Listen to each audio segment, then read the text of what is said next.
97.5 WFHR and 105.5 WIRI, your Wisconsin Rapids home for locally grown radio. Here's your Daily News Roundup.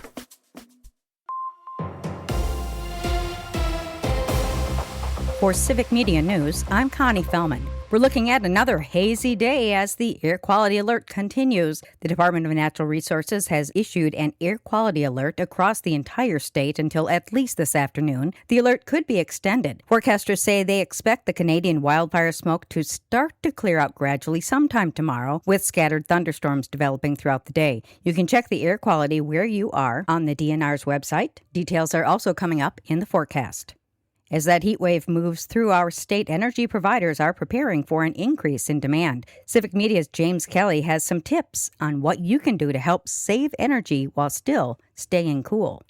As the weather outside heats up, people inside will be turning up their air conditioners to stay cool. More air conditioning means more energy use, however, placing additional strain on utility companies to meet the increased demand. Energy company officials are asking residents to help mitigate that additional strain while still staying cool by doing things like closing their shades and windows, keeping interior doors open to circulate air through their homes, and getting their air conditioners inspected to ensure they're working as efficiently as possible. Residents should also be looking out for signs of heat-related illness this week, including things like muscle cramps, nausea, and heavy sweating. To minimize the effects of the heat this week, residents should limit outdoor activity or schedule it for cooler times of the day like early morning and late evening, stay properly hydrated, and wear lighter clothing. I'm James Kelly for Civic Media News. Safety experts also suggest checking in with people who are more vulnerable to the heat, like older neighbors and family members. A nationwide settlement tied to a 23andMe data breach will bring some money to Wisconsin. The State Department of Justice says it joined 41 other states in a deal over the 2023 breach.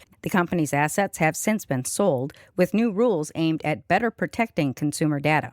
State election officials say there's probable cause Elon Musk broke Wisconsin law by offering big cash tied to voting. Now a local district attorney will decide what happens next. The Election Commission voted 5-1 to refer the case to the Brown County DA after complaints about a social media post tied to the 2025 Supreme Court race. State law bans offering more than $1 to influence someone to vote, and violations can be a felony. Musk later changed the offer to rewards for signing a petition, and courts allowed that at the time. The DA and Musk's attorney have not commented.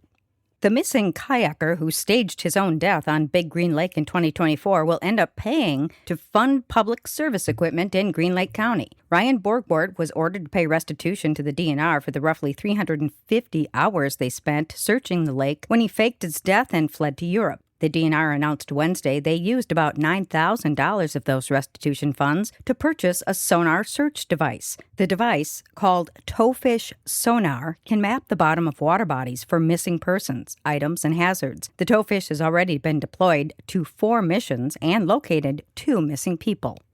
Voters in Janesville are getting the last word on the former GM Jatco manufacturing site. The City Council voted unanimously this week to approve language in a referendum that will be on November's ballot, asking voters if they should have the final say on big development projects. That includes sales and leases at the manufacturing site costing more than $450 million. If the measure is approved, it would mean Janesville wouldn't be able to make changes to the site without voter approval.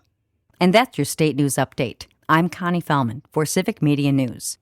A win for the Bucks. Hi, I'm Mike Clemens with sports. Basketball. The Milwaukee Bucks got their first win during the Summer League games. Last night in Las Vegas, they beat the Charlotte Hornets 110-91. This time, the Bucks' leading scorer was Nate Amon, taken 13th overall by Milwaukee in the first round. Amon asked about what he and Braden Burris think about joining a Bucks team minus Bobby Portis or Giannis. I think we see it as another challenge, and luckily we're not doing it alone. You know, we have a great organization behind us, and we have great vets and great players on the team that can help us, get to where we want to get to. But I mean, at the end of the day, like Braden first said, it's about winning first and foremost, and whatever we can do to do that, we're going to do it. So that's just kind of our mentality going into it. Baseball, the Brewers open up a 3-game homestand tomorrow night against the Florida Marlins. The Brewers adding 2 pitchers to the roster, Lance McCullers and Colton Gordon from the Astros, in exchange for Jaden Fielder, the son of former Brewer Prince Fielder. With sports, I'm Mike Clemens. There is going to be more wildfire smoke in the air again today. Partly cloudy. It's going to be warm and muggy with a high in the low 90s. That heat index in the mid to upper 90s today. Tonight, a few scattered thunderstorms, upper 60s, low 70s. Tomorrow, slight chance of thunderstorms, sunny, warm, and humid in the low to mid 90s. I'm meteorologist Sean Cable.